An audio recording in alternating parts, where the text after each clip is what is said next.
Hey everybody, and welcome to Q&A Wednesday, where I answer the questions that you have that I've been hearing about. And this is one that I actually just had to address with somebody. So it's a really great topic to approach again, just because for some odd reason, we don't value sleep like we should. So we're gonna talk about why sleep is actually more important than exercise even, which they kind of go hand in hand, but we're going to talk about that. So let's get started right away. I'm actually inside today just because A, it's still really hot outside, and number two, for some odd reason, I can't seem to escape the sprinklers in my yard when I go out there. So I think they're set to go off like right at the time I start this. So we'll just do this easy. Plus it's nice and cool in here. It's a little dark behind me because I've got all the lights off, but that's okay, you can still see me. So let's talk a little bit about sleep and why it's important. And to approach that, I wanna talk a little bit about something called I can't even talk, circadian rhythm. Now you might have heard of that before. It's interesting the things that keep coming out. It used to be, nobody talked about things like the microbiome, which of course is gut health. And now of course, circadian rhythm, which I think, we might have talked about it before, but we didn't really talk about what it was or why it's so important. And so, the basis of sleep is based on that circadian rhythm, which just means that humans were designed to be awake when it's light outside and to sleep when it's dark outside. And of course, our ancestors didn't have the luxury of flipping on a light switch. So, that's how they built their world. Yes, they had fire, but that was work to produce that. So, these days, all we have to do, like I said, we're so blessed, we just don't realize it. We just flip a light switch on and we're able to technically work all night if we really want to. But we're gonna talk about why that is not a great idea. So again, there's specific things that are designed within our body that follow that circadian rhythm, not just us as a whole human being, but different parts, different organs in our body actually follow that circadian rhythm as well. So if you don't realize it, your body actually really, really likes a schedule. And if you don't think about it, think about the days where you're really, really off and maybe you didn't sleep normally, or you went to bed a little too late and got up a little too early, and you just don't feel right. It affects every part of your body. Now, of course, everything in your body is interrelated. Hi, Sam. So of course that makes sense, right? Like it's everything affects everything else. So keep that in mind. But the biggest part of it is if you throw that schedule off, it affects every system within your body. And so we're going to talk about the downsides to not getting enough sleep, the upsides to getting sleep and how that does affect your body, and why sleep is more important than exercise itself. It comes a little bit of recovery into play there, but there's more than that. So now let me give you an example. So for when I was early competing, so about 2013-ish, for about 4 or so years, I really struggled to get maybe even 5 hours. I mean, it was a 5.5 hours. I don't even know how I functioned through that time, but I'm pretty sure that my autoimmune disease, I have Hashimoto's, was technically probably instigated at that time, between the hard difficulties of competing, because it's really stressful on the body, and the fact that I just wasn't getting enough sleep for recovery, that's probably where all that came from. Because of course, if you learn to listen to your body, you start to realize what's happening, right? Your body will tell you what you need to know. So I didn't realize how dire the need was for sleep until I really started to have some significant downsides to it, or some effects from that. And of course, started to do some really good research in that. So there's a couple of really great books if you like to read like me, because I'm a huge nerd who is super happy that even just curbside service is open to the library right now. I've read several books on this. There's a great one by Ariana Huffington of the Huffington Post. Well, she used to be a Huffington Post, but on sleep and effects of sleep. There's also another good one called Why We Sleep. Oh, and I'm not going to remember the doctor's name. It's Dr. Mark, it starts with a W. But anyway, some really great information out there. The biggest part of it is that if you don't get enough sleep, the benefits of the exercise don't matter anyway, because you're not going to get them. So optimally, you get enough sleep, so then it affects each other. You get a great workout, whatever that is, you're able to do all those things. The predominant one being that you do not grow muscle when you lift. That's when you break it down. You grow the muscle when you rest and recover and sleep. So if you are not when you are trying to grow, and it doesn't really matter if it's strength or size or hypertrophy, what we're talking about, but if you're really trying to add some muscle, you cannot do so without enough rest and recovery. It's kind of like throwing all the ingredients to make the cake, but then you forget to bake it. right? So you really just don't get the benefits of that. So let's talk a little bit about the downsides to not getting enough sleep. So they're vast, actually. Everything from really messing with your blood sugars. As a matter of fact, they've got research that shows that not getting enough sleep can actually have symptoms similar to the effects of diabetes. Now, if you are someone who has already been diagnosed with diabetes, it exacerbates the problem, messes with your blood sugars.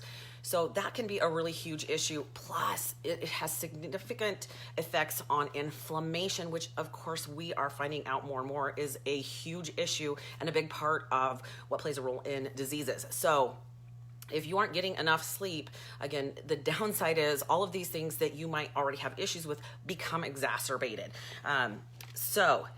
Sleep deprivation does increase inflammation. It has profound effects on, so here's some stats for pre-diabetics.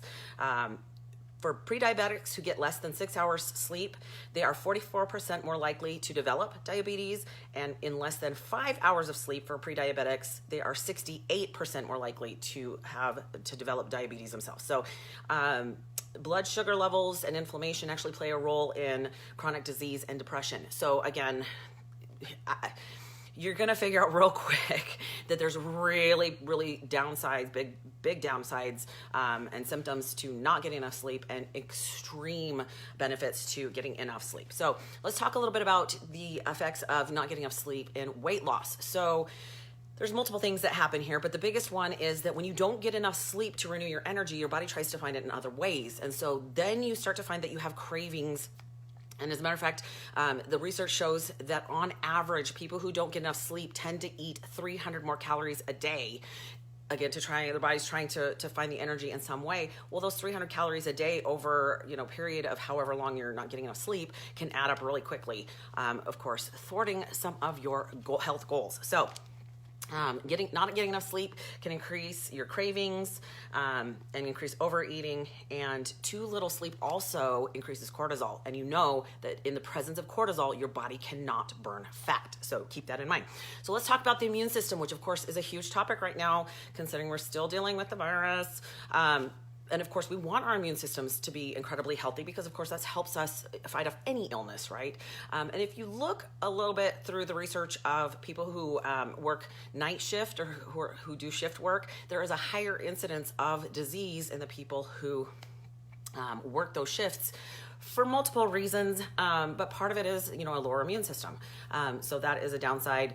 Also, to make sure I get this right, I always have to read off my notes because I take extensive ones. It says that short or poor quality sleep increases our risks of being affected by illness and even in developing autoimmune diseases. See, I talked about that. So keep that in mind, that can be something that is affected there. Not enough sleep also can increase insulin resistance, dementia, cardiovascular events, low libido, right? Addiction, shortened life expectancy, and negatively can affect your genes or your DNA function. So that's something super, super interesting there. So now most of us know that we have sleep cycles, right? And again, here's where the circadian rhythm comes into play, that in those sleep cycles that are about 90 minutes for each cycle, we have 4 to 5 per night. But you get different types of sleep in each of those sleep cycles, right? Because you've got deep, light, and REM sleep. Those different cycles do different things. And throughout the night, so at the beginning of the night, I believe it's your deep sleep. You get more deep sleep in the first couple cycles than you do at the end of the night, which you get, I have to look at my notes, I believe a little more REM. So that being said, each of those cycles each of those parts or types of sleep do different things. And this was the most interesting part. So I read today, it says deep sleep improves your ability to recall information. Light sleep improves your ability to learn new information, and REM sleep improves your ability to make sense of information and any related emotion. So yeah, again, your memory can be impaired if you don't get enough sleep, but it can also benefit you if you're trying to learn something new, learn a new skill, go to school, if you're getting enough sleep. So therein, if you are staying up super late to study or set an alarm to get up super, super early to get things done, there might be a downside to that. So I get it. Like, we live in a lifestyle that's fast, it's hectic. There's things that we have to do. I get it. But your goal is to be as optimal as you possibly can if you want to have the significant benefits from that. I also heard that getting enough sleep in certain parts of your sleep, it's like shampoo for your brain. It cleanses things. It's housekeeping. It cleans out different proteins that can be part of causing illness or disease. So again, back to those night shift workers, that can be a problem if they're not getting the sleep, especially at night. And there is a difference. People who sleep during the day because it's light out and your body was not designed to do that, there can be some definite downsides or, bad effects from that versus getting your sleep at night when our bodies, that's what they want. So again, I know it, I get it. Nurses, doctors, firemen, policemen have to work at night. So we appreciate that. But over time, that can actually have some significant downside effects. So, okay. So again, what the main thing that our brain does while we sleep is to consolidate memory. They have shown that a lack of sleep over time actually can be shown to show effects at some point in dementia and Alzheimer's. That also has to do with sugar. Actually, I call Alzheimer's type 3 diabetes, which I find really super fascinating. I'm doing more research in that one right now. Benefits to getting enough sleep. And I've just got I'm going to go through a pretty detailed list here. I'm not going to go over anything super in depth each one, but I'm going to give you the huge look because it's incredible. There's so much that happens when we sleep that if we don't get it, really seriously take a look. I had a client not very long ago who doing all the right things, eating right, exercising, doing the right things, but not seeing any results whatsoever. And so my question usually comes down to a few things. I usually ask, how's your water intake? Blah, blah, blah. How's your stress levels? And then I asked, how's your sleep? And the answer responded with 5. And I said, that is exactly your problem right there. So again, if you're struggling with your health goals and you're not seeing the results that you think you should, and you are doing all the right things, it might come down to the fact that you're not getting enough sleep. And the quality of sleep matters, guys. So if you are struggling, if you find that you snore, or your significant other tells you snore, or if you're getting up multiple times in the night, you may have a sleep issue and need to go to a professional and go in for a sleep test. Okay, so huge benefits to sleep: memory storage, right? And we're talking both long-term and short-term memory. Growth and repair in muscle and tissue. So again, your body needs to be able to repair, and there's massive things that happen, protein synthesis and some things that are affected with sleep that allow for your body to grow. And so if you're trying to grow size at all, guys, if you're, for whatever reason, dudes, you want to have nice chest, whatever your thing is, just know that if you're not getting enough sleep, then you're not growing. You're not giving your body a chance to do that. And with that comes balanced hormones, including the human growth hormone. So again, if you're trying to grow, a lot of that happens when we're younger, obviously. But if you're an athlete or if you're trying to build strength or muscle, you need that growth hormone. So alongside that, if you're not getting the right nutrition for that, and, hi Kimberly, and you're also missing out on enough sleep, double whammy, right? So if you are struggling to reach your goals when it comes to strength training and growth size, you might need to take a look at those things and see what you can improve there. Boosted mood. There are huge benefits to, have you ever kind of woke up in the morning and the day before was just a rough day, but you kind of reset? It can have a huge effect on mood. I know that one for sure myself. I'm really good, Kim. I'm actually having a really good, it was kind of a rough week last week, but I'm having a really good day today. So boosted motivation. If you struggle to find yourself, if you're really struggling with motivation with your goals or whatever, even now, I'm not going to lie. I have days that everything that's going on is really stressing me out, emotionally especially, and I find that it's a struggle to be motivated. So if you are missing out on sleep, that can be exacerbated. We talked about boosted immune system, improved concentration and productivity. That would be a big one. If you've ever had a night where you just couldn't sleep and the next day you need to be working on a project, or you're going to work and trying to do something and you just can't focus, that's kind of a no-brainer. You should know that is affected by that. Better exercise performance. Now, whether you're just a regular person trying to reach your goals or whether you're an athlete who needs to be optimal, obviously sleep is going to play a huge role in that. Healthy cardiovascular system. If you're not getting enough sleep, that can play a role in heart disease. If you're you want a stronger heart. Like at least most people that I know do. Improves your blood sugar. So if you are dealing a little bit with pre-diabetic, obviously that has a lot to do with nutrition as well, which we talked about last week. If you didn't see it, go back and watch it. It was pretty good. So that's part of it. If you're already struggling with irregular blood sugar levels or high blood sugar levels, and you're not getting enough sleep, that's, like I said, double whammy there. Helps decrease inflammation, improves emotion and social interaction. Yeah, that's a really interesting. If you've ever found yourself getting snappy at your kids because you just didn't get enough sleep and now you're grouchy, right? And then helps reduce stress and also, okay, we already talked about productivity. So, all right, my tips for this. Number one, and we all know this one, but it's really funny to me when I ask this. Everybody's like, yeah, I plan my phone before I go to sleep. Blue light it affects you. Number one, it suppresses your body's ability to produce melatonin, which is that hormone that helps you fall asleep. You produce melatonin at night. You produce cortisol to help you wake up in the morning. So if you are, even if you're reading on your Kindle, if you're playing on your phone, if you're watching TV, even sometimes your lamps, especially now with LED lights, that can have a huge effect, not only on your ability to fall asleep, but there's actually research that shows that it can, not only does it affect your body's ability to produce melatonin, but melatonin plays a role in preventing some types of cancer. So, boom, right? So put those away. You got to put them away. I actually like to read an actual book, a printed book at night. It makes me tired.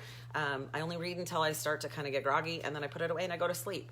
Which brings me to number two, have a good sleep schedule or ritual before bed.